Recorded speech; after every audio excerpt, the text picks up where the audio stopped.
Thank you. Thank you. Okay, so we are we have a lot of discussions these days about the way we run our projects. You know very well what I'm talking about. Many people are super excited about agile systems. Some people have doubts about it, and many people don't know exactly what to do. And even worse than that, there are some people who think they know what they are doing, but in fact they don't know. And I really believe that a good way of understanding what we need to do today is to take a look at the past, see what's happened before, and also to imagine the future, how it is going to be in the future. And that's what I'm going to do today for you. And it's going to be honest. I will try to keep it professional, and it will be politically incorrect, in case you won't mind it. So a part of this presentation may be a little bit controversial, and because of that, I will keep it short to have more time for questions and answers, for discussions that we can have together. Okay, so the story all begins here with a very simple question. The question is, what is agile? When people are talking about different ways they can run their projects, the way they can, for example, combine agile with something else, or they talk about the way agile may work in a certain project, what I always have in mind is, what do they mean by agile? And this question is important for me because I see people having sometimes very strange answers to this question. For example, a very common answer to this basic, simple question is agile is a mindset. I guess you've heard that before. Some people say that agile is a mindset. You ask them, what is agile? How do you define agile? And they reply, agile is a mindset. And I don't understand it. What does it mean? It just doesn't communicate anything meaningful. It's just like running away from answering this simple question. And I think that's one of the problems that we have. We don't take this part seriously.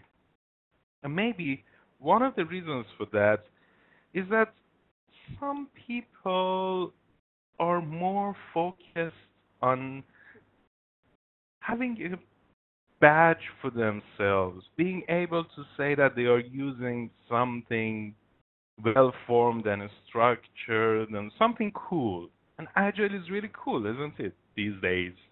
That's how it is perceived by most people. So they don't define it. That makes it easier because if you give a definition for what you mean by agile, then chances are that you're not agile. And that's not what people want. What many people want is not the success of projects. What they really want is to be seen as cool people and successful people. To be seen as successful, not to be successful. But okay, I'm not going to talk to you about the real meaning of agility, and that's really simple. That's really simple. But that's not going to be our topic today. What I'm going to talk to you about is about some of the consequences of the lack of definition. And one of them is that most people, usually those who don't have a proper definition, consider a type of spectrum between what they call waterfall and what they call agile. And let me see if I have a pen here. Wendy, do I have a pen? I think I do. Okay, it looks like a pen. Okay, yeah, I can draw something. That's good.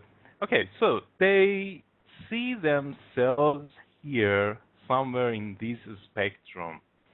And what they do is that they try to make some changes in the system that they have in order to move towards agility, become more and more agile. That's what they want because they believe that agile is better. Now, how do they do that? That's the part that is difficult.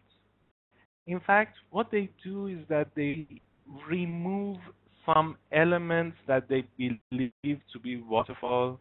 And for example, you can think of different types of planning, even though Agile is not against planning, it just has a different type of planning. But the common understanding is that you don't plan in Agile. So they remove those parts because they believe that it's waterfall, or they add some things that they believe to be agile, but those things are not compatible with the other things that they have in their system. So what happens is that they want to become more agile. And the problem is that we don't have such a one-dimensional spectrum. We have another dimension. We have chaos. And those people are not here because when you say that I'm here, you're practically saying that I'm using some type of system, which is called waterfall, whatever it is. But in fact, most people don't have any system. They don't have any type of a structured project approach to project management. What happen? What is the case is that they are here, closer to chaos. They are not waterfall. They are here, close to chaos. And the way they try to become agile, in fact, brings them closer to this big problem that we have here, that we have always had in our projects, chaos. We don't have a system, and projects just happen. There are some people who have good intuitions into projects. They do things, sometimes it's based on luck, and it happens.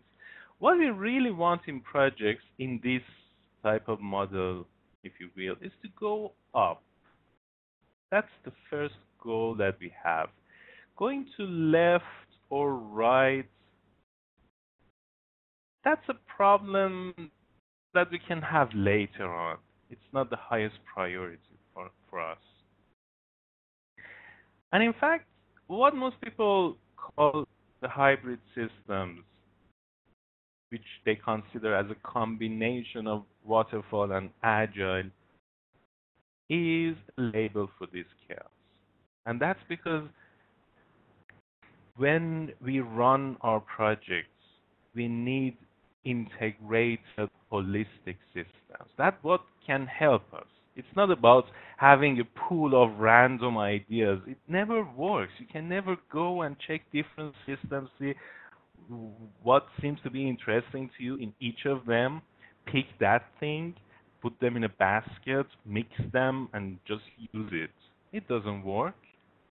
For example, just imagine all the things that you'd like to have. Maybe you like to have steak, you like to have mushrooms, you would like to have red wine with it and a little bit of salad. After that, you would like to have ice cream, or maybe later on you want to have coffee. Now imagine putting all of them in a mixer, mixing that, and then trying to drink that thing. That's what happens in with most hybrid systems. And that's a big problem. And as I said before, that's the chaos that we have in most projects. However, I should add something here. There are two groups of people who talk about hybrid systems. Well, we can imagine three of them. One group creates working, effective hybrids that can be possible. I don't know any of them, but it is possible. The other group are those who mix different things that they shouldn't mix. Think about that mixer. And there's a third group.